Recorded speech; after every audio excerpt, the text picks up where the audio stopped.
Hello everyone, today we'll talk about the problem find the maximum sum of node values. We're given a tree with some values in its nodes and some integer k, and we're allowed in one operation to take two nodes joined by an edge and XOR both of their ends with k. So essentially we just have the normal tree, and you can take, for instance, this edge here, and if those were the values at the beginning, so let's say v and w, then we just XOR them with k. And we want to maximize the sum of the values of the tree at the end. We can do as many operations as we want, perhaps 0. Now, this might seem like a scary tree problem. It's also classified as hard. I wouldn't worry, because in this case, I'd say it's more of a trollish problem, though I like it. So I encourage you to think about solving this problem for yourself. And let's now go through the process you might go through when you try to solve it. First of all, of course, this is an XOR problem.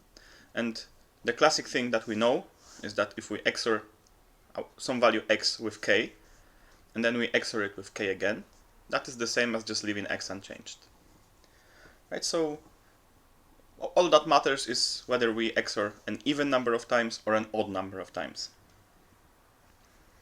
So when we look at that operation of XORing both ends of an edge with k, we can immediately try to think about what would happen if we were to chain that operation along some path in the tree. So if we consider, for instance, a path, this very long path, then of course this thing will be XORed with k, this thing will be XORed with k, and then again this thing will be XORed with k, and this thing will be XORed with k, and so on. And at the end, both ends will be XORed once, and everything in between will be XORed twice, so nothing will change.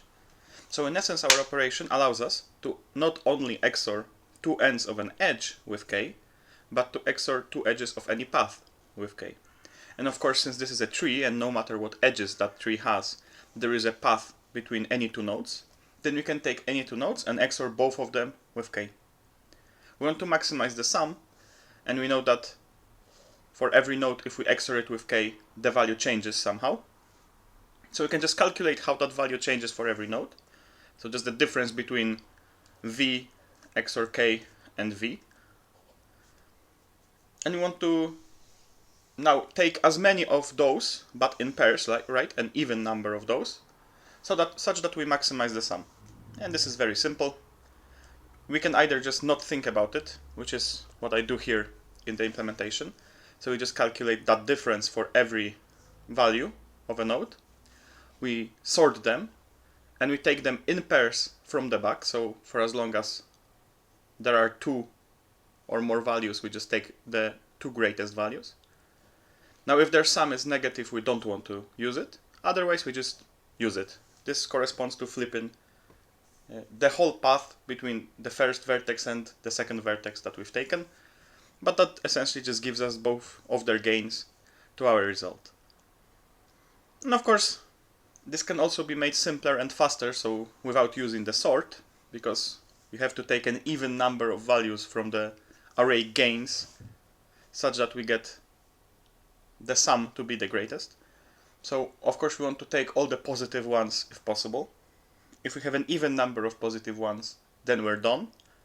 Otherwise, we'll be left with one positive value, so the smallest positive value. And maybe we can take this smallest value with some other negative value, but only if their sum is positive. So we can also just do it like this. Just remember the biggest negative value, or non-positive, the smallest positive value, and at the end compare them and all the other positive values you just take.